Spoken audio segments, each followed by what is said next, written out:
Welcome to Happy Homes and Gardens. I'm your host. My name is Daphne Royce. I am a real estate broker, architecture, and interior designer. Green Valley Floral is multi-generation business. It's one of the oldest floral businesses in California. They are the exclusive growers of David Alston roses, which are popular roses for weddings and special occasions. Let's welcome John Louie, who is manager of Green Valley Floral and also Ichigo Farms, to share some insights with us. Hi, John. Hello. Hi, Daphne. Please tell us who you are and how your family started floral business. Sure. Yeah. My name's John. Thanks for having me. It was great to hear about your show, and it's nice to be on it now. So it's a real pleasure. So I'm John. I'm from Salinas, California, and I work for my family who owns our farm called Green Valley Floral. And Green Valley Floral is was started in 1973, and we are a grower and a shipper of cut flowers. And specifically, we are focused on growing garden roses, like you mentioned, Daphne. And we have relationships with very specific breeders around the world who are uh, have exclusive varieties that we grow. But we also grow a variety of other dahlias, Gerber daisies, cut greens, and other flowers we grow. And then we ship them all over the country and local as well. And that's our main focus as a grower and a shipper, meaning we grow, harvest, cool it, pack it into pallets, and then ship them to customers around the country. Your family has business for 52 52. years? Yes. Yeah. And before that, there was other businesses, but we had started Green Valley Floral in 1973. How was then and now in the floral business? Yeah, then and now. So, I mean, in the 1970s, so the little bit of background maybe on the family and how we started. My grandparents are Japanese immigrants who came from Japan after World War II. So that was in the mid 1950s, early 1950s. And they actually came to America on a refugee program. So after the war, Japan was devastated, obviously, because of the World War II, and they had an opportunity to come to America on this program. And this program required them to work in agriculture, picking as harvesters.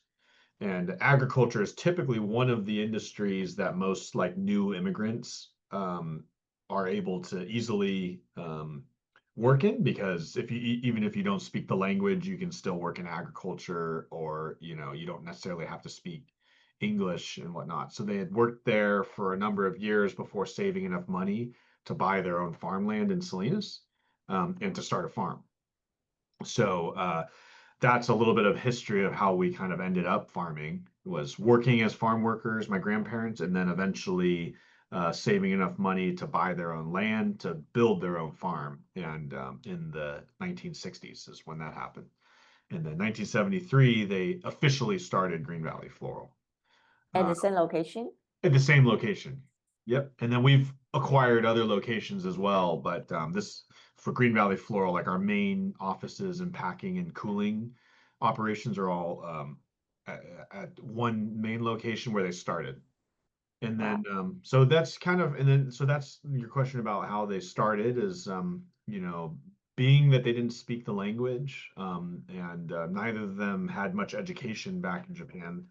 They agriculture is one of those industries where it's it was a little easier for them to enter versus if you were like, for instance, I think it would have been difficult to work like maybe at a restaurant because they would have needed to speak English, to serve people or something.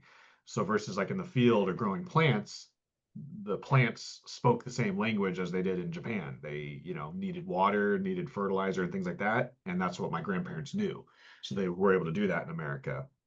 Um, and so back then, the business was a lot different because it didn't exist. In the early 60s and 70s, the wholesale distribution of cut flowers was basically didn't exist.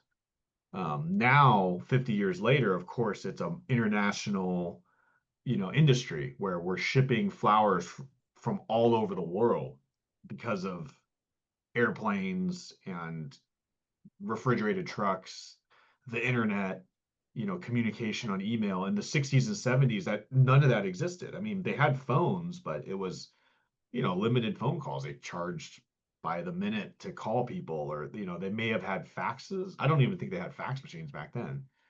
But so there was a very nascent industry, and that was when my grandparents got in, and they had taken the risk to try to figure out how to ship flowers across the country on, I think they were doing it by back then pretty rudimentary refrigerated trucks, if not sometimes on railroads still, on some shipments. So in the 70s, they were developing that industry. So there was tons of opportunity because it didn't exist. So they were growing and growing and growing, picking up new customers. It was that concept of distribution of flowers, fresh flowers, was being developed. And now um, it's a lot more competitive. There's more growers. There's the logistics are developed, and there are new opportunities though in different sales channels. And that's what we're seeking because of, the internet and e-commerce and things like that. There are new opportunities, but definitely more competition. Where are most flower growers in the country? Well, first of all, there's not many left. So there's only, you can count almost on your two hands how many grower shippers there are.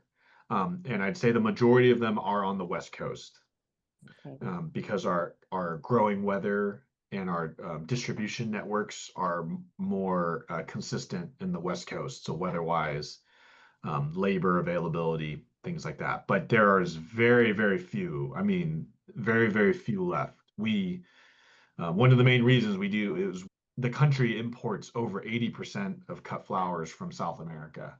So only 20% of flowers that are consumed in America are grown domestic. What is the necessary environment to grow flowers? Can you produce flowers all year round? We can, in California, yes. The weather, especially in our area, being in Salinas or Monterey County, is a very temperate weather. It's a Mediterranean climate. So we have generally cool and sunny, dry summers, and the winters are relatively calm as well. We do get rain, but it's generally calm and temperate weather still. So we can produce all year round, which is a huge advantage. You probably don't know this, but do you heard from your parents, your grandparents about the weather, global warming? Yeah, we definitely talked about that a lot. We've shifted crops because of that as well. We're seeing heavier impacts. We're seeing less rain. So we're switching to crops that are more drought tolerant, um, less water intensive, and temperatures are warmer at certain times of years. Our summer times are warmer than they previously used to be. We used to have very cool summers pretty consistently, and we're starting to see a trend in warmer um, temperatures in the summertime, which is affects certain crops. Certain crops like cool temperatures. And I know you famous to grow David Alston roses. And what is special about David Alston roses? Yeah, so David Austin, and I'm curious. I would be curious to know if some of your listeners would are familiar with David Austin.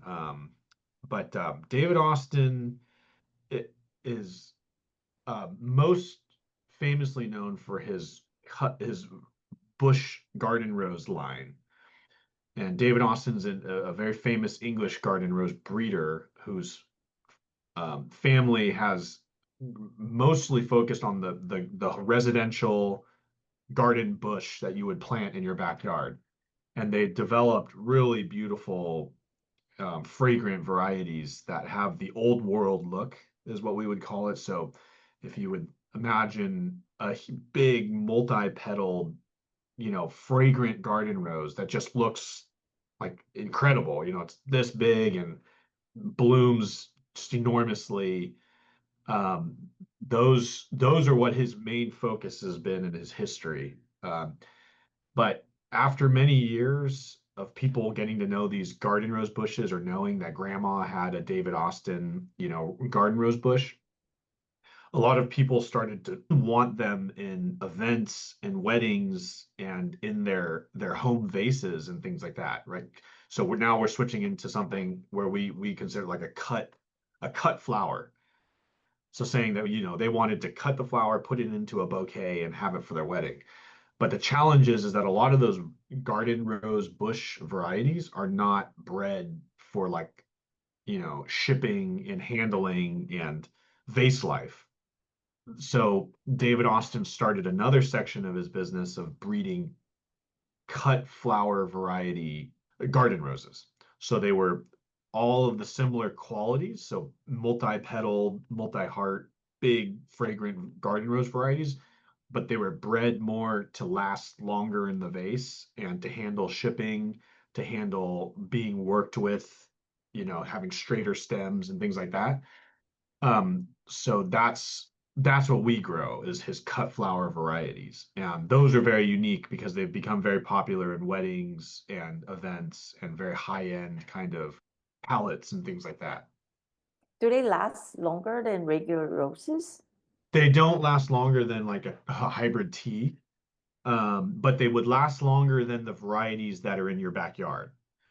A lot of people love to go pick the big open varieties in their backyard because they're beautiful, but they may only last for, a couple days. So David Austin tried to find that same quality and big open fragrant varieties, but have them last a little bit longer, which would be maybe to 7 to 10 days. And then versus like a hybrid tea would last upwards of 14 to 20 days, which is like a more commercially bred hybrid tea that doesn't open though. It's just kind of like that. Okay. It doesn't have the fragrance, and that's what, those are the more traditional, like you would see in mass market grocery stores or your traditional florist. It would be like kind of the hybrid tea varieties. Yeah. So David Austin tried. He tried to make a little bit longer vase life, but it's not like a traditional rose. Yeah. Do they smell better than other roses? Oh yeah, way better. And this is kind of getting into the weeds, but most commercially large rose breeders actually breed the scent and fragrance out of flowers because the scent of a flower is part of its dying process. Mm, So it's the senescence of a flower. So when the fragrance is intended to attract pollinators, like okay. bees, right? Or whoever it is. But you want to breed that out because you don't want the flower to be dying. It's part of that like reproductive process. So you're pollinating something and then it's creating a seed so it can reproduce itself. But you're actually most breeders breed that out so they can have longer lasting flowers, basically. So yes, the David Austins smell a lot nicer, basically That's a than good to traditional. know. Yes, yeah. And I know you grow so many different kind of flowers in your farm. What are your challenges? Yeah, our challenges are probably our biggest challenge right now is input costs of a couple different input costs, but it's really expensive. I mean, I'll start with this. It's really expensive to live in California, as a lot of us know. It's a great place to live, weather-wise, nice cities, good, decent infrastructure. But the challenge is that because of cost of living, then, wages need to be higher, right? To pay for the cost of living. So in turn, our minimum wage is much higher than any other state than most other states in the US, right? So we pay a lot more for labor here, um, and especially much higher than a lot of countries as well that we compete with in terms of products. Like I mentioned earlier, it's 80% of cut flowers are imported from South America. So I don't know the exact details on what they pay down in South America, but I know it's a fraction of what we would pay for a day here. I mean, our average wage is $18 an hour, 17 to $18 an hour. Plus, we pay and offer health benefits, sick and vacation pay, 401k. That's our farm. And in South America and Mexico, I know that their pay is a fraction of that, and a lot of the benefits aren't there as well. That the same benefits that we offer. Oh, that's one of our biggest challenges is labor. Again, and it stems from being in California, right? As the times have over the last 50 years, California has become a popular place to live. There's no doubt about it. 50 years ago, there was way less people living in California. And because of the internet and the news going around and et cetera, people want to move to California because of that weather, and it drives the cost of living up. And then in turn, our wages need to follow suit. But the challenge is that our cost of production also goes up. When we offer a California grown rose, and it's much more expensive than our competitors from South America, it's a challenge. It's a little difficult. So those are some of the challenges we deal with. Is any differences between flowers overseas and grow domestically? Domestically, well, yeah, we would find a lot fresher product from us. We also grow very intensively and more for us specifically. The way that we can compete with South America is by offering such a high quality that's so far above that people will be willing to pay for our input cost and pricing, basically. So yes, that's actually our whole MO and how we've been able to stay in business is by offering high quality and focusing on customers who are interested in buying high quality. So like our strategy is not to sell to large retail mass market companies, if you would think like of Costco or Walmart or Kroger, because they're looking for volume and cheap prices. I can't do that. I can't compete with South America on those kinds of concepts. So what we look for and specialize in and how we've stayed in business is by focusing on the opposite end of the spectrum, which is people who are interested in supporting and buying domestic, buying high quality, and they're willing to pay the prices that we have to charge to stay in business. And I get that we can't compete with Costco on a $12 dozen of roses. I mean, that's just, that's we wouldn't be able to do that because they're getting their flowers from South America.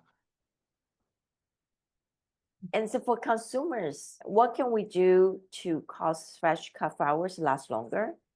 Mhm. Yeah, so definitely flowers they're living still and they do require some tending. So cleaning the water every couple days in your vase is huge because there is bacteria that will develop. Cutting the stems a half inch, every other day is very helpful, if not more. Because what you do is when you cut the stem, and if you cut it at a diagonal angle, it's the best because you give more surface area for the water to drink on that cut.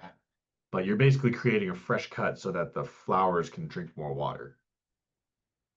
So those are a couple of good things. Keeping them out of direct sunlight, and then also keeping them in a cooler area is very helpful. So what is your favorite flower and why? Yeah, I think the garden roses are still my favorite. We grow a lot of other flowers too, but our garden roses, like our David Austin specific garden roses, um, just the heavy petal count, the fragrance, it's pretty unique and pretty special. So I definitely say garden roses in general are my favorite. And can you share about your greenhouse strawberry company at Oh yeah. Ichigo Farms? Mhm. So Ichigo Farms is a strawberry farm that we started about 3 years ago, and most people are shocked that we started growing another crop and started another brand or another farm. But what I've learned about working with our family is that we are always trying to adapt and change and try new things and to take risks. So the strawberry project is what are calling a diversification in our business. We're still utilizing farmland that we own and people and managers and coolers and things. We're just using it in a different product so that we can have some differentiation in case to spread out our risk and to try new things. So the Ichigo Farms is a greenhouse strawberry farm. So we grow all of our strawberries hydroponically in the greenhouse, and there's quite a few benefits to doing that. It's a very unique process. I don't know anybody in California who's doing a greenhouse strawberry growing. I'm pretty confident that there's nobody doing this. But by growing in a greenhouse, it's much more sustainable and clean and healthy process. So we basically focus on harvesting strawberries from October until about now or June, which is the winter months. And in Salinas and Monterey, California, we do have decent weather in the wintertime, but it is still cold and rainy. And if you were growing strawberries outside, it wouldn't work. So we don't grow strawberries outside in the wintertime, but by growing them in the greenhouse, we can grow them in the inside because the temperature is nice and it's dry.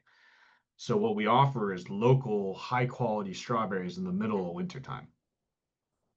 And we grow specifically, like on the flower side, we grow varieties that are very unique, and some of them are exclusive to us. So we grow Japanese varieties that are bred in Japan, but we grow them here in California. And there's a lot of differences in the quality and flavor of Japanese varieties versus American varieties. Can you tell us the differences? Oh, yeah, definitely. So, in America, we have the UC Davis is a big ag school. They're actually probably the most famous strawberry breeders in the whole world. They have a very extensive breeding program for their strawberries, and a majority of varieties in America are from UC Davis.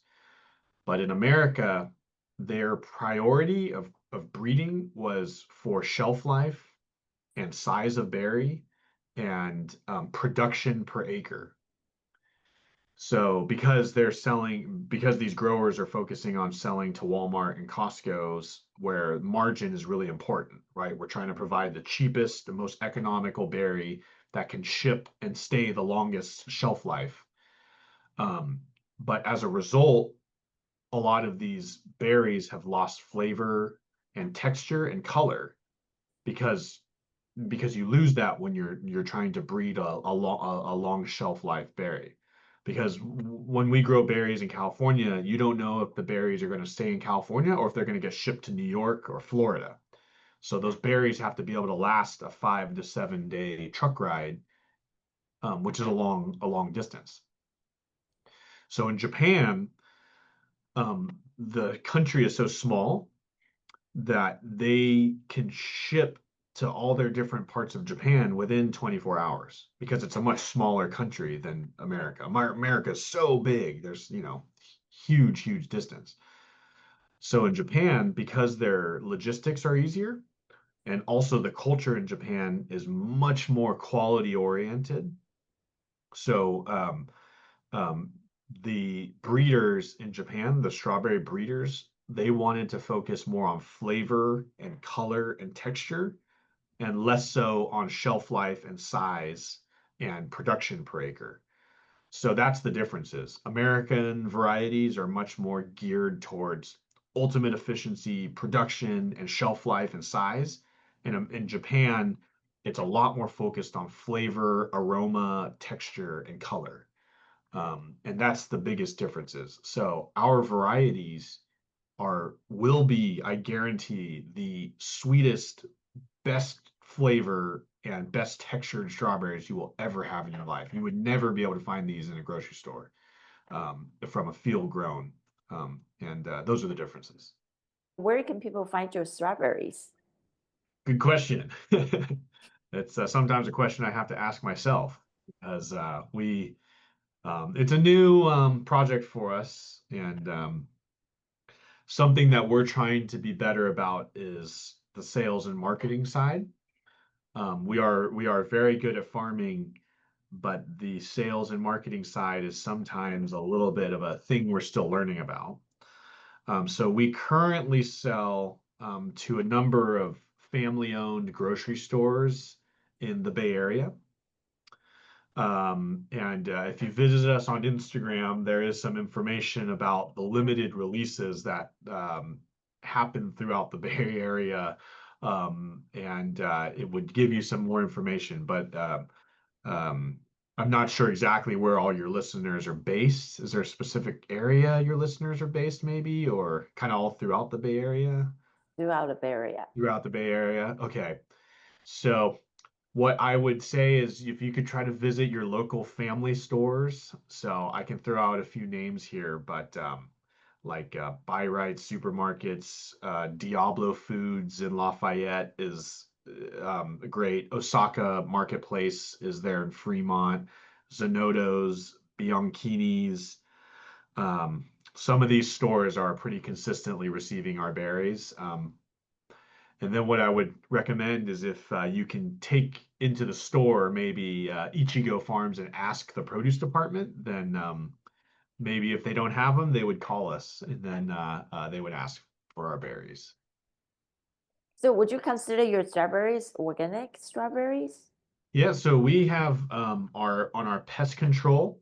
We are a fully organic program, so we don't use any conventional pesticides. So we're not spraying any kinds of conventional chemical pesticides. We aren't fully technically organic yet. We are working on it. And the reason why we are not yet is because on the vitamins that we're using to feed the plants, we're not on a fully organic program there yet. So that's like the nutrients and vitamins that we're giving to the plant and the roots. Those aren't fully certified organic yet. But the pest management program, which is the spraying, we don't use any kinds of conventional pesticides, which is what most people are concerned about on the strawberries. So we don't use any conventional fungicides, conventional pesticides. We actually mostly use um, predatory and beneficial insects.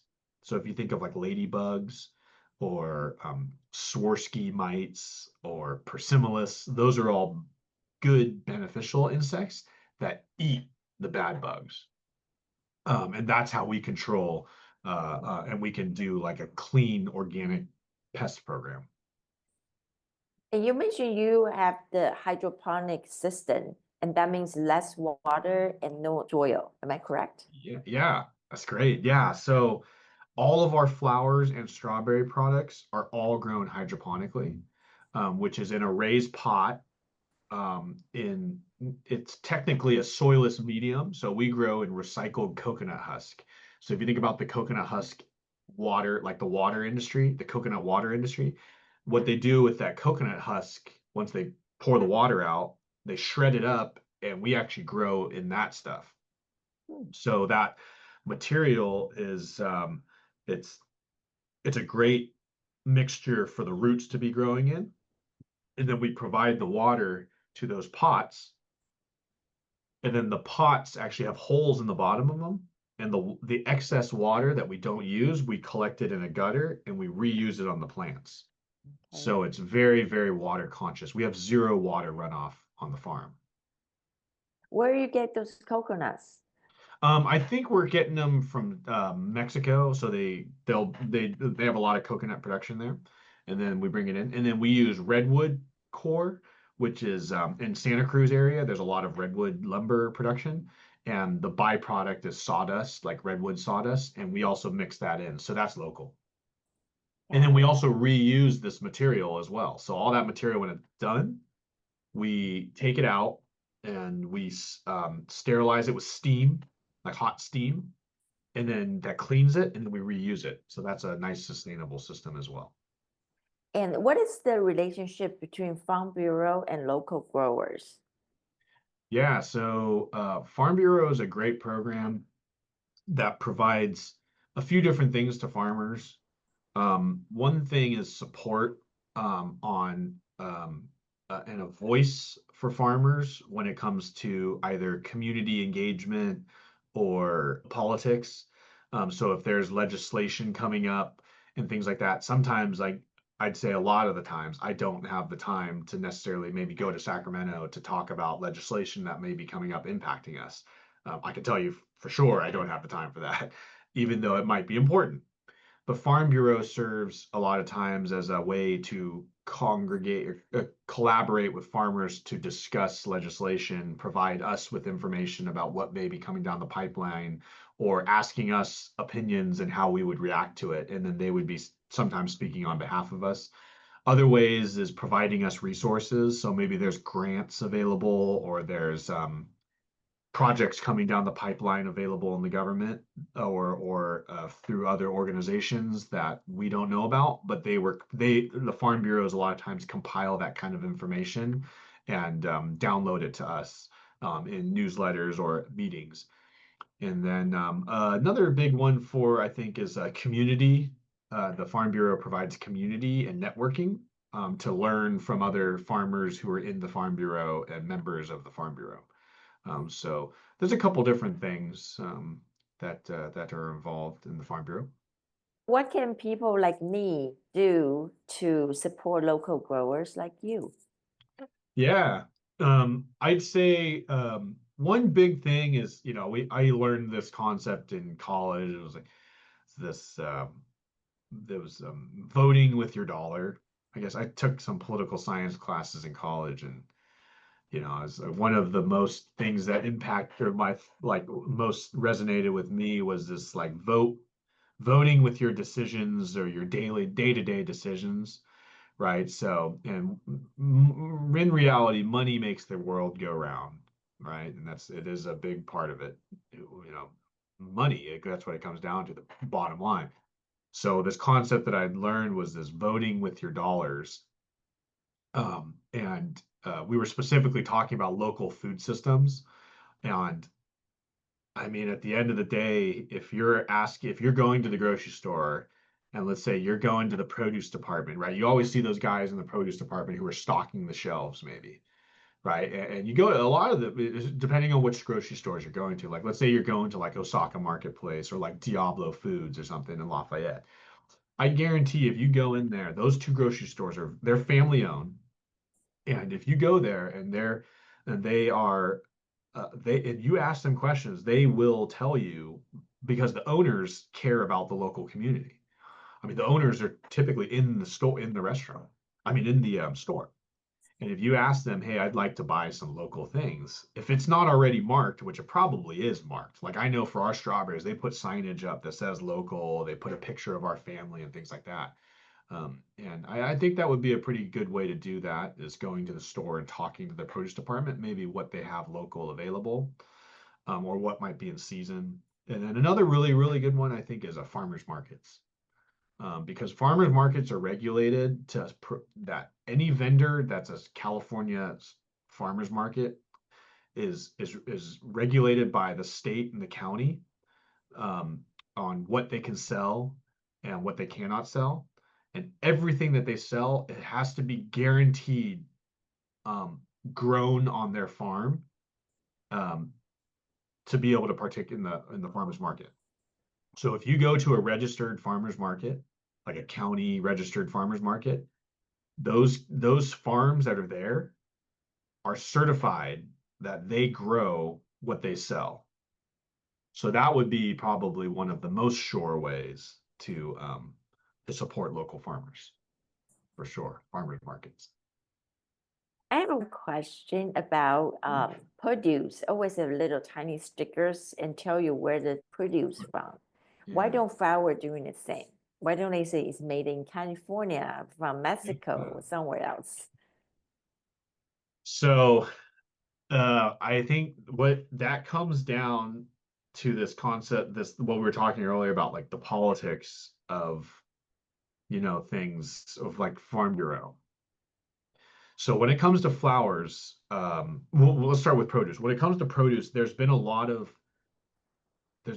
support of domestic and local producers and lobbying for the government to require what is it? It's origin of product. So that's what you're talking about is, seeing if your orange comes from Mexico or if it comes from the US. Because farmers in America, produce farmers have fought to have that distinction labeled on all of your products, basically, because it helps the local domestic growers, you know, for consumers, because consumers would see a label that says, oh, it's grown in Mexico versus one that's, grown in America. They would hopefully go towards the one from America. So the produce industry and domestic produce growers have fought a lot to get those product of origin stickers on all of these different produce industries. So now the government requires that product of origin stickers on all these produce. In the flower industry, it's the opposite. Um, we have not spoken up enough, I believe, to ask for those labels. And there's a lot of very, very powerful lobbying going on to support imports because 80% of the flower production in the US, 80% of the flowers consumed in the US come from international imported things. So if we were to put origin, and it may have changed. I think there may be things now requiring certain products with product of origin now on flowers. We might have to double check that. But I know in the past it wasn't a thing because there was so much power in the hands of the importers that it was a little bit late to the game to have this product of origin. I do think that there is some labeling requirements now, and we're getting our domestic flower producers are becoming a little bit more vocal. But those are some of the differences because basically it's our voice and lobbying for these regulations. It's a government regulated programs to have product of origins. Um, and I think for the flower industry, we've just been a little bit late to the game as domestic producers because, it's busy on the farm and things like that. Do you think that 80% consumer purchase flowers would have an impact on tariffs? It is definitely having an impact. We are seeing an uptick in demand and inquiries in the last couple months because of these tariffs. I would I would say that is definitely a thing. Um, Going back, yeah, it's we've and we that's something that it's always been the opposite. There's typically been zero tariffs on any imported flowers, which is why it makes so much sense to buy from South America because the cost of production is so insanely cheap down there because the minimum wage is a tiny, tiny fraction of what we pay in America. So yes, I wouldn't say it's leveled the playing fields, but it is inching closer. Um, what the sad thing is that there's not many domestic producers left in the United States of flowers. So it's almost like little too late, but I mean, we're grateful we're here and knock on wood, we're gonna just keep riding this and just be here to provide as much as we can. But yes, I would say it has definitely impacted consumption of locals. Can we grow more? Like, can you produce more? We can, fortunately, we can, and we are growing.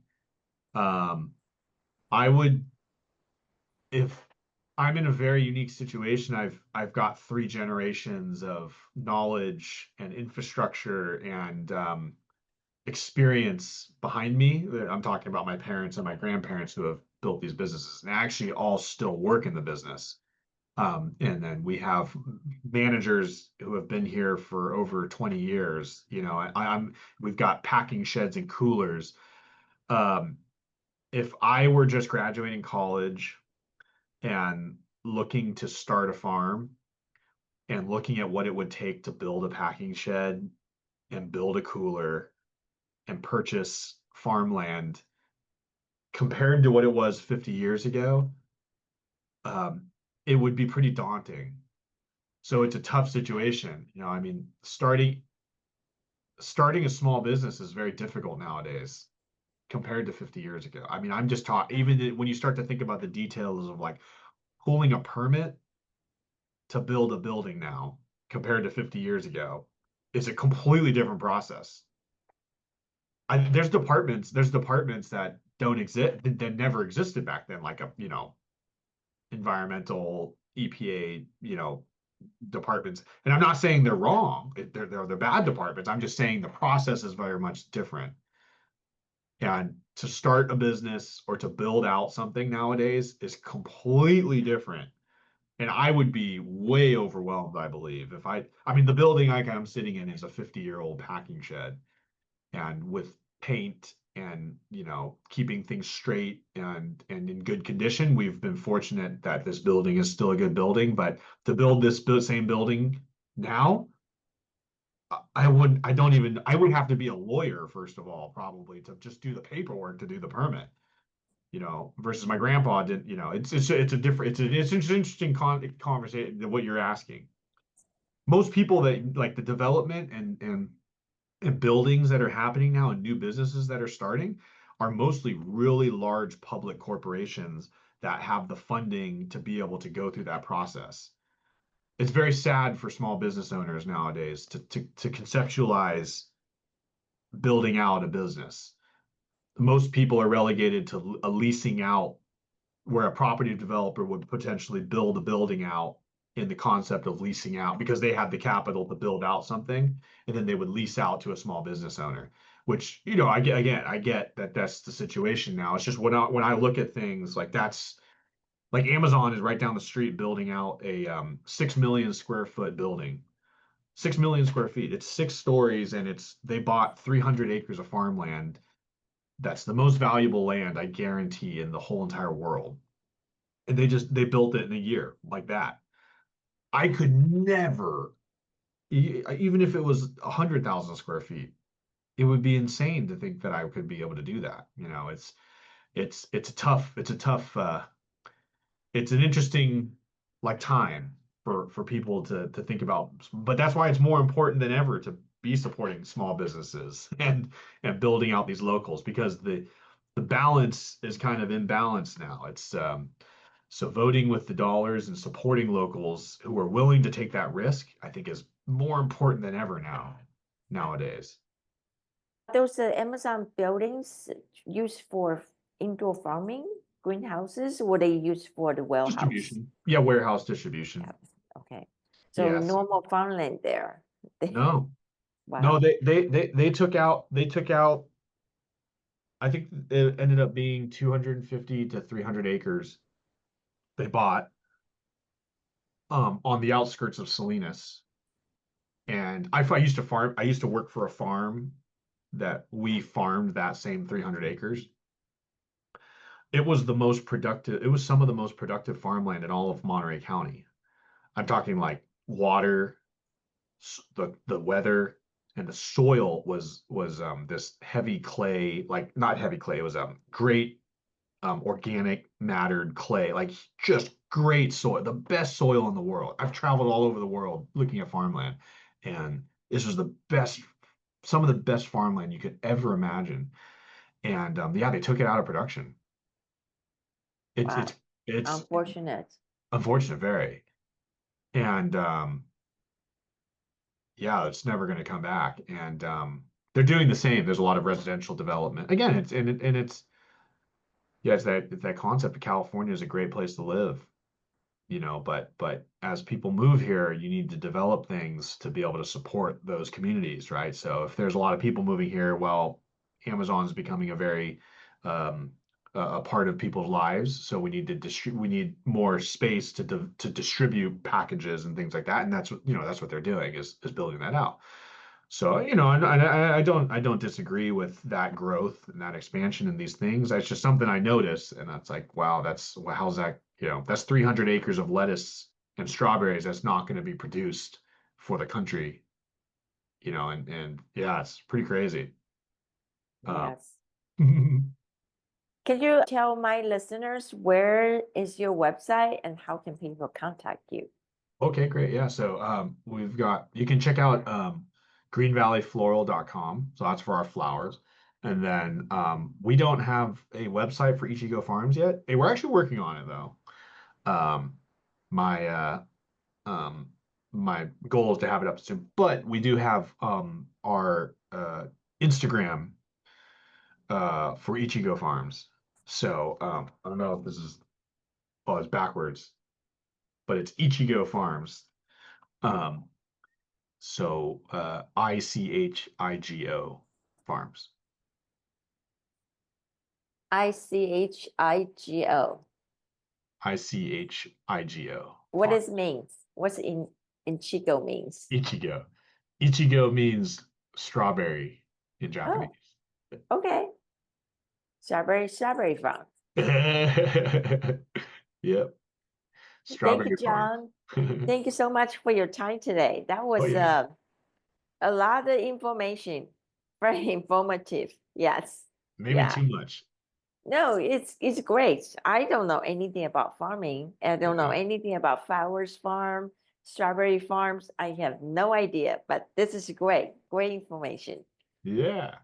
Yeah. No, thank you very much for having me. Yeah, you know, if anybody ever has any questions, yeah, feel free to reach out on our website there, check out our Instagram. It is pretty. We are pretty spread out in the Bay Area on the strawberries and the flowers. So if you can kind of keep your eye out and look for us out there. Oh, another one I got to mention is if you're in the Upper Bay Area, there's a company called Hey Fruit Queen, and they do curated specialty local fruit boxes that are delivered every week. And this, like, that's a really good way. I think they deliver all throughout the Bay. That's kind of why I'm mentioning them. So, um, but it's online and they curate specifically from small family local growers up and down California. And it's like the coolest, most unique fruit you'll ever. I don't know half the fruit that they sell, like cherimoyas, vanilla beans, our strawberries, the coolest peaches. That might be a good way to find us too. Fruit Queen. Okay. I will check it out. We call mystery box. Yes. They do include recipes for people. Oh yeah. So yeah, Yeah. just in case you don't know how to use them, they will tell you how to. Yep. Yes. Great, Yep. great boxes to support local farmers. Yes. Definitely.